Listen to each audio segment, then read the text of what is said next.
You ask Tiger to solve. This deals with linear equations with one unknown. The final result is x equals 2. Let's solve it step by step. Simplify the expression. Expand the parentheses. Simplify the arithmetic. Expand the parentheses. Group like terms. Simplify the arithmetic. Multiply the coefficients. Simplify the arithmetic. Swap sides.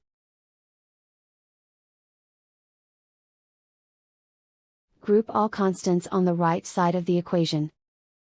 Add 4 to both sides. Simplify the arithmetic.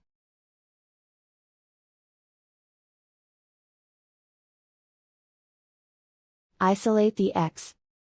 Divide both sides by 2. Simplify the fraction. Find the greatest common factor of the numerator and denominator. Factor out and cancel the greatest common factor. And so the final result is x equals 2.